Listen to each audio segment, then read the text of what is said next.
నా హృదయపూర్వకమైన నమస్కారాలు తెలియజేసుకుంటూ, ముఖ్యంగా ఈ సినిమాలో నటించినటువంటి ప్రభాస్ గురించి చెప్పాలి.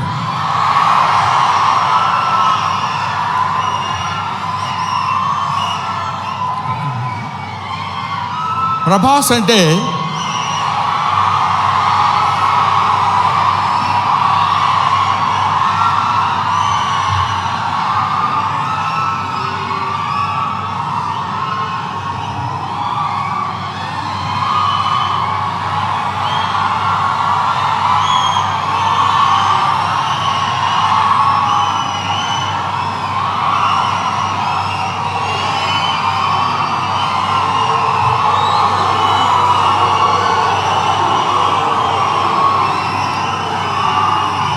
ప్రభాస్ అంటే ప్రభాస్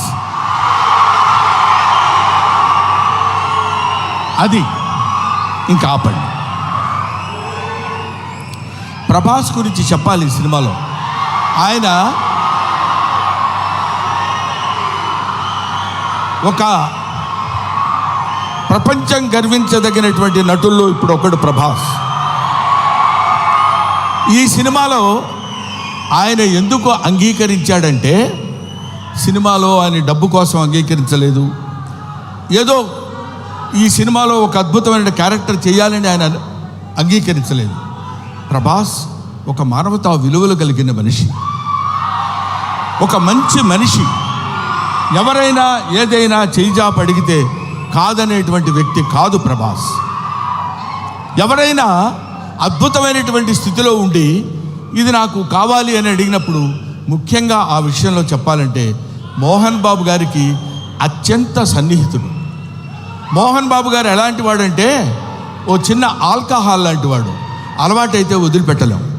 అలాగే ఎంతో మోహన్ బాబు గారి మత్తులో, మోహన్ బాబు గారి ప్రేమలో మునిగి తేలినటువంటి వ్యక్తి కాబట్టి ప్రభాస్ ఈ సినిమాలో చేశాడు. అరే మోహన్ బాబు గారి ఎంట్రీ చూశారు కదా, అతను స్టీఫెన్ కూర్చున్నాడు, మ్యూజిక్ డైరెక్టర్. ఆ మోహన్ బాబు గారి ఎంట్రీ అలా పెడితే ప్రభాస్ శివప్రభాసుడు. అతను శివుడి చేత ప్రకాశవంతంగా పెరిగేవాడు, 6 అడుగుల అందగాడు. అతను విగ్గు పెట్టుకుని అలా వస్తున్నప్పుడు ఒళ్ళు గగురు పొడిచి వీర తాండవం, శైవ తాండవం చేసేటువంటి విధంగా ఆ సినిమాలో నటించాడు ప్రభాస్. నేను చూశాను. ఆహా, ఇది కదా సినిమా, ఇది కదా శైవభక్తి, ఇది కదా దైవభక్తి అని నిరూపించేటువంటి సినిమా. ఇటువంటి సినిమాలు మనం చూడాలి, మన పిల్లల చేత చూడించాలి.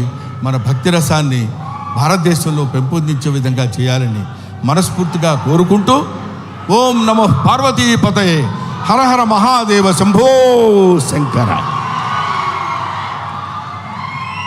హర హర మహాదేవ, శంభో శంకర. అందరి స్పీచ్లు అయ్యేంత వరకు బ్రహ్మానందం గారు ఇక్కడే ఉండవలసిందిగా రిక్వెస్ట్ చేస్తూ, మేము ఈరోజు ఈ సినిమాకి